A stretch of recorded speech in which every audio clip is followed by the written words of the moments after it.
La historia en cápsulas, un proyecto del Consejo Sudcaliforniano de Ciencia y Tecnología. Iniciamos. Hola, ¿qué tal? Muy buenas tardes. Bienvenidos, bienvenidas a otra emisión más de La Historia en Cápsulas. Recuerden que esta es una producción del Consejo Sudcaliforniano de Ciencia y Tecnología. Mi nombre es Yoli León y pues va a ser un placer estar aquí con ustedes. En esta ocasión nos acompaña el doctor Manuel Lucero, pero les voy a contar un poco de su semblanza para que sepan de quién se trata. Él es licenciado en Historia y maestro en Historia Regional por la Universidad Autónoma de Baja California Sur, doctor en Historia por la Universidad Michoacana de San Nicolás de Hidalgo, donde se tituló con la tesis Prostitución, Embriaguez y Criminalidad en el Puerto de La Paz de los años de 1877 a 1900. Es autor de Loreto y los Jesuitas, Los Soldados de Loyola en la Antigua California, de 1697 a 1768, publicado por el Instituto Sudcaliforniano de Cultura en el año 2012. Es miembro del Consejo Directivo de Educación, Cultura y Desarrollo Social AC y es editor de la página web Botella al Mar, en donde actualmente publica sus textos. Doctor, le vamos a empezar a preguntar. Esta es la pregunta número 1. ¿Cómo inicia el poblamiento de la ciudad de La Paz? El poblamiento de la ciudad de La Paz comienza, contrario a lo que dice la historiografía oficial, ya entrado el siglo XIX, alrededor de 1820, es cuando se establece una familia, Espinosa Barrón, en lo que hoy es la ciudad de La Paz. Digamos que a partir de ahí es cuando ya se da el poblamiento definitivo del lugar. La historiografía oficial habla de 5 fundaciones, ¿no? Pero esas 5 fundaciones en realidad son más bien una invención alrededor de la visita de Hernán Cortés a la península. Ocurrió, sí, es un hecho histórico probado, documentado por él mismo, incluso en las cartas de relación, pero hay evidencia suficiente para afirmar que la llegada de Cortés no ocurrió al sitio en donde posteriormente, ya en el siglo XIX, iniciaría el poblamiento de la ciudad de La Paz. ¿Realmente existió la reina Calafia? La reina Calafia es otro mito, ¿no? En realidad el personaje es de una novela medieval que se llama Las Sergas de Esplandián. En esa novela, muy leída en la época por los conquistadores, la gente que venía a la Nueva España, hablaba de una isla mitológica habitada solo por mujeres, las famosas amazonas, lideradas por la reina Calafia. Entonces, cuando llegan acá y empiezan a oír más allá de la mar del sur, o sea, el Océano Pacífico, hay una isla, ¿no? En realidad es la península de la que se empezaba a escuchar hablar. Dicen, no, pues es una isla y se acuerdan las relaciones con la novela. Entonces la llaman California y hablan de la reina Calafia. Pero no es que haya surgido el mito en esa época, sino que en 1951, por ahí, 50, en un concurso literario de la época, el escritor y periodista Fernando Jordán, autor de El Otro México, escribe un poema y lo manda al concurso. Y su poema se llama Calafia. Y está dedicado, pues, habla de la llegada de los españoles a la península y cómo se apoderan, pero muy en esta idea de el conquistador malo, desalmado, que llega a invadir y se apodera y aniquila. Y ahí aparece la reina Calafia. Es, digamos, otra invención. Y por ahí de los años 70, una cosa así, es cuando empieza a escenificarse el famoso desembarco, ¿no?, de Cortés, y que se encuentra con la reina Calafia y todo eso. ¿Cómo surgen estos mitos? En 1947, el historiador Pablo L. Martínez publica un texto que se llama La Fundación de la Paz, y en ella habla de 5 fundaciones. Él dice que primero fue Cortés, luego después Vizcaíno, luego Atondo, después el padre jesuita Jaime Bravo y finalmente un soldado llamado Juan José Espinosa.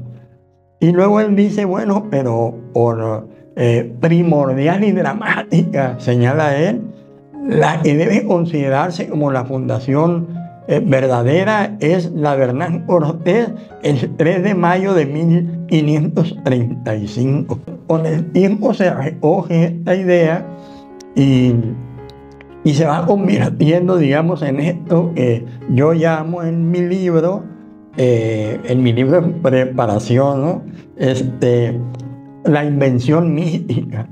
Es decir, se acepta que esas 5 fundaciones tuvieron lugar en el mismo lugar.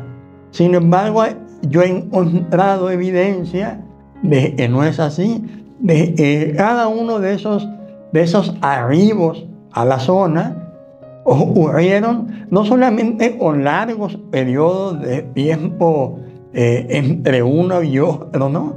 O sea, digamos, entre 1535, que es la de Cortés, 1597, creo, que es la de Vizcaíno, 1680 y algo, la de Atondo, 1730, la del padre Jaime Bravo, y hasta 1811, dice Pablo de Martínez, la de Juan José Espinosa. Y en medio de todo eso, en la zona donde hoy se encuentra la ciudad de La Paz, no vivió nadie, ¿no? O sea, el lugar estaba desierto, es decir, no hay tal poblamiento. De ahí que es falsa esa afirmación de que la fundación de La Paz la hizo Hernán Cortés. O sea, no la hizo ni él ni ninguno de los otros, sino que se dio, pues, como se da la fundación de muchísimos poblados en el mundo, ¿no?, a lo largo de la historia.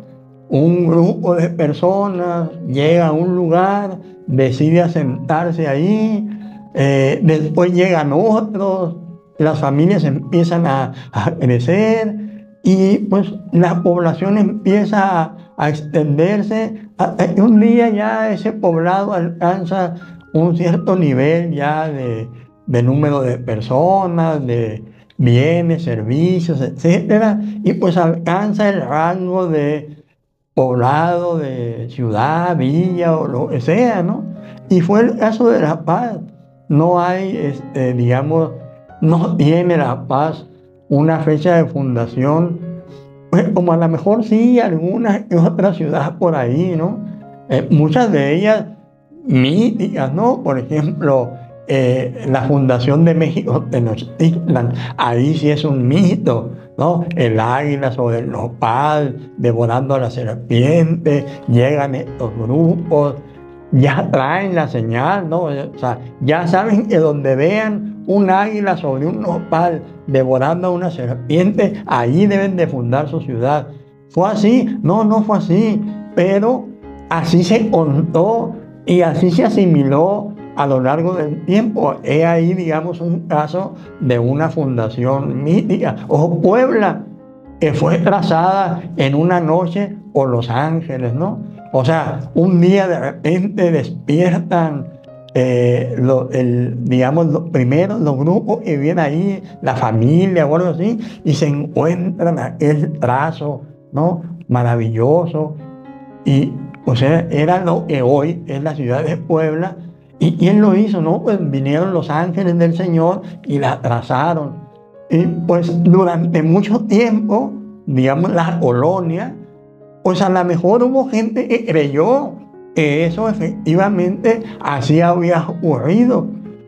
Hoy dudo que alguien en Puebla, digo, no faltará quién, pero dudo que la mayoría de los poblanos que vean hoy que Puebla pues fue trazada por los ángeles, ¿no? Más allá de si creen en ángeles o no, no tiene nada que ver. Pueden creer en ángeles, pero ya no creen que ángeles hayan bajado a la tierra y hayan trazado la ciudad de Puebla.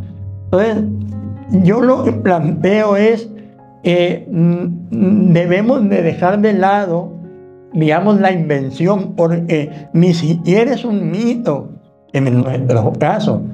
O sea, no es un mito que Cortés haya fundado la paz, es una invención.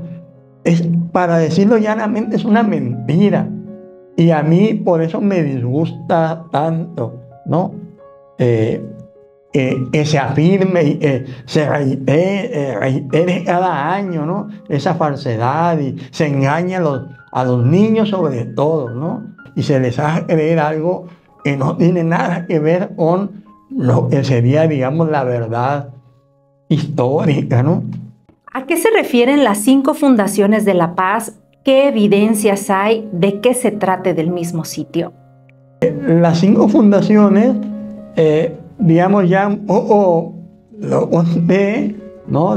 Se derivan de este texto de Pablo de Martínez, que habla de 5 fundaciones distintas a lo largo de muchísimos años, por 5 diferentes personajes, pero se queda la idea de que esas 5 fundaciones ocurrieron siempre en el mismo lugar, y ese lugar pues es, digamos, donde está el centro, el llamado centro de la ciudad de La Paz, que es pues el muelle fiscal, ¿no? Esa zona, digamos, de la ciudad es considerado el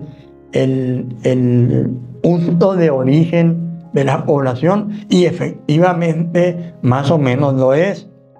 Lo voy a explicar luego. Sin embargo, hay evidencia suficiente, hay documentos, hay narraciones de viajeros posteriores, que si uno lee con atención, es fácil darse cuenta de que no ocurrieron en el mismo lugar. Por llemplo, las crónicas que se hace del viaje de Sebastián Vizcaíno es muy reveladora. Él dice que llegaron a un lugar entre 2 grandes islas, ahí establecieron un fuerte que le llamaron San Sebastián, luego navegaron hacia el norte, más o menos 60 kilómetros, llegaron a otra ensenada de muchos bajos, donde encallaron, donde los indios los recibieron de manera pacífica, y ahí le llamaron La Paz, ¿no? Y establecieron ahí una pequeña empalizada ahí, y luego, después de haber estado ahí varios días, hasta que finalmente los sacó la marea, siguieron navegando un poco más al norte y encontraron otro lugar donde vieron que había restos de cosas de españoles, le llamaron ellos, y supusieron que ahí es donde estuvo establecida la colonia que había fundado Hernán Cortés. Y ninguno de estos sitios coincide con el lugar en donde ya entrado el siglo XIX comenzó el verdadero poblamiento de La Paz. Incluso el establecimiento que hizo en 1683 Isidro de Astondo, también ahí, ese parece que estaba más ubicado en lo que ahora es Palmira, por ahí en esa, todavía cuando yo era niño, pues esa era una playa ahí, ¿no? Muy amplia, y al parecer había ahí agua dulce, ¿no? Entonces creo que ahí estuvo el establecimiento de Atondo. En un momento, continuamos.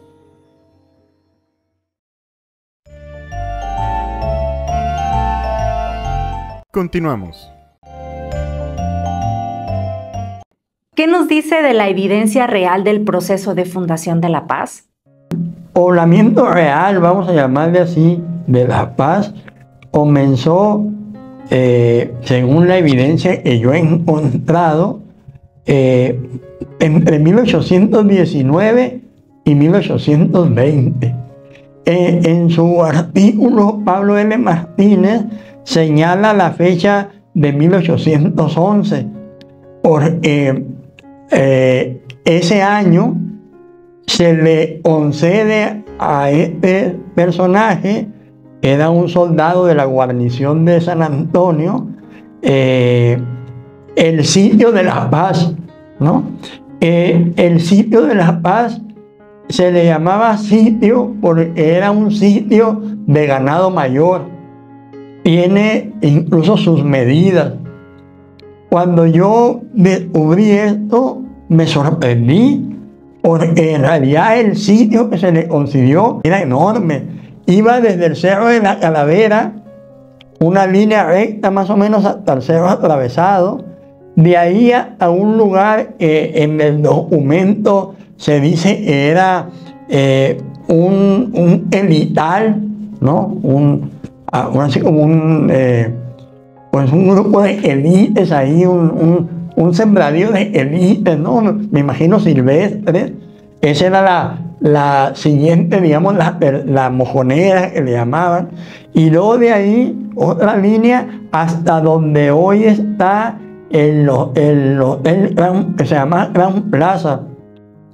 O sea, toda esa extensión enorme era el sitio de ganado mayor que le concedieron a Juan José Espinosa. Ahora, ¿él dónde se estableció? Todo parece indicar que se estableció, ya ven que La Paz tiene dos mesas, ¿no? A una le llamaron mucho tiempo la Mesa Norte, que es donde está la parroquia, el Jardín Velasco, y otra la Mesa Sur, que es donde está el Mercado Madero, dividida por la 16 de septiembre. En mucho tiempo se llamó, era un arroyo, ¿no? Un arroyo. Mucho tiempo se le llamó la calle central, ¿no? Entonces estas dos mesas, divididas por ese arroyo, en la Mesa Sur, ahí se estableció la familia de Juan José Espinosa. Pero yo me encontré un documento en donde todavía en 1819 Juan José Espinosa seguía en San Antonio como soldado, para que a él le dieran su licencia para poderse venir a establecer en La Paz, tenía que conseguir a un sustituto, alguien que lo reemplazara en la guarnición militar de San Antonio. Pero no era nada más de decir, no, pues aquí viene mi compadre, me va a sustituir. No, tenía que llegar con su mula, su uniforme, su moquete. O sea, a los soldados no les daban nada, o sea, les pagaban un sueldo, pero ellos tenían que poner, digamos, el armamento, el uniforme, la mula, todo lo que necesitaban, digamos, para, ahora sí, el cumplimiento de su deber. Entonces, más o menos hacia fines de 1819 o principios de 1820, ya está la familia establecida en la Mesa Sur, o sea, en La Paz ya. ¿Cuál fue la condición que le pusieron? Sembrar hortalizas, cítricos y criar algunos animales de granja para habituallar a los barcos que llegaban a la Ensenada para pues, descargar y cargar mercancías. Durante muchísimo tiempo esas embarcaciones llegaban a Ensenada de Muertos. ahora Bahía de los Sueños, ¿no? Pero Ensenada de Muertos. Y de ahí se iban a las únicas dos poblaciones que había en esa época, que eran El Triunfo y San Antonio. Eran centros mineros con más o menos población. Por ejemplo, San Antonio tenía 1.300 habitantes en 1824. La Paz no aparece en los censos de la época. Quiere decir, pues, que solo vivía todavía en 1824, solamente seguía viviendo aquí la familia Barrón. ¿Qué sucede? Cambia, digamos, todo esto. En 1823, ya en el México independiente, el gobierno nacional le expropia a Juan José, a la familia de Juan José Espinosa, le expropia la mitad la mayor parte del predio que le había sido concedido, para que en esa parte que se le expropió pueda venir cualquiera a establecerse. O sea, tenían necesidad de que la gente viniera a La Paz, pero nadie quería venir. O sea, estamos hablando de 1824 y todavía la gente no tenía interés en venir a vivir a La Paz. Y es hasta 1830 cuando, a raíz de un huracán, terremoto o algo así que ocurre en Loreto, provoca una inundación, se inundan las oficinas del gobierno. O sea, hasta ese momento el gobierno central de la Baja California residía en Loreto, donde siempre había residido. Era la capital de las Californias, ¿no? Entonces ocurre esa inundación, ya Loreto estaba poco poblado, la mayor parte de las actividades económicas, comerciales, estaban en el sur, los centros mineros, San José del Cabo, Todos Santos, la agricultura. La Paz, pues, era este lugar de embarque y desembarque de mercancías. Entonces deciden que ya no va a estar el gobierno en Loreto, que se debe venir al sur. Y obviamente el lugar, pensaron primero, pues era San Antonio, en el lugar más poblado, era donde ahí había una representación, digamos, del gobierno civil. Pero en La Paz ya se había establecido una aduana marítima, pues, para controlar la entrada y salida de las mercancías, la llegada de los barcos.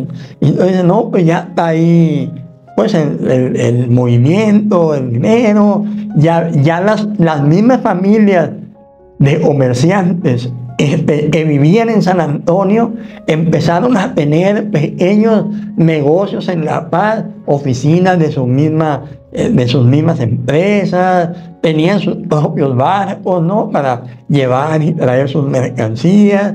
Entonces, no, pues de una vez La Paz, y es que deciden establecer ya finalmente los poderes en La Paz, y a partir de ahí se da digamos, una explosión demográfica e inicia ya el poblamiento real, digamos, ya de La Paz. Entonces, ¿cuáles fueron los verdaderos fundadores de la ciudad? Si vamos a escoger un fundador, pues indudablemente sería Juan José Espinosa, el fundador, ¿no?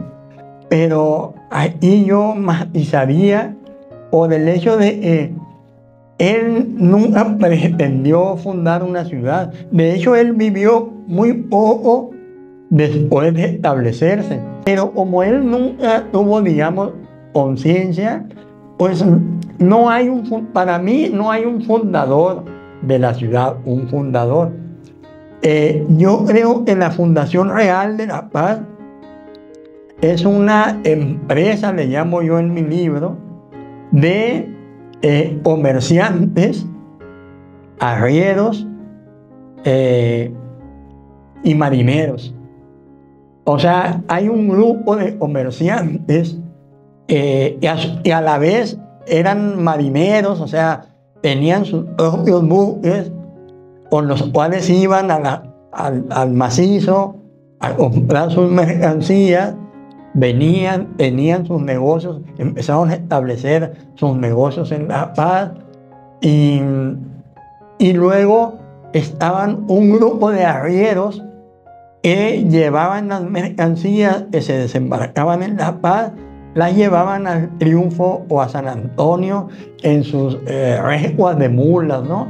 Hay relaciones de ellos con sus nombres, están los nombres de los capitanes de los barcos, de sus tripulaciones, de los comerciantes. Entonces yo en esa parte del libro, pues voy a contar acerca de todos ellos, ¿no? Y creo que ellos son los verdaderos fundadores de La Paz, encabezados, creo yo, en esa primera época, por un personaje poco conocido, se llamaba Antonio Navarro. En su honor, creo, hay una calle que se llama así, pero es todo un personaje. Yo me encontré en el archivo histórico un conjunto de cartas de él, ¿no? Donde cuenta, ¿no?, todos los pesares, todo lo que tenía que batallar, de San Antonio venir a La Paz, hacían como 17 horas a caballo, iba de aquí para allá, tenía sus negocios, se enfermaba, a veces no le pagaban, en fin, hay mucho de heroicidad también ahí, ¿no? Muchas gracias al doctor Manuel Lucero por habernos acompañado, por habernos platicado sobre este tema de la Fundación de La Paz, y los invito el próximo lunes a través de Canal 8 y el próximo miércoles a través de la radio de Sud California para que conozcan más de la historia en cápsulas. Me despido, soy Yoli León, que pasen muy buena tarde. La historia en cápsulas, un proyecto del Consejo Sudcaliforniano de Ciencia y Tecnología. Las opiniones, afirmaciones, declaraciones e ideas expresadas en este programa son responsabilidad exclusiva de sus autores o de quienes las emiten, y no representan en forma alguna, de manera oficial, las del Consejo Sudcaliforniano de Ciencia y Tecnología.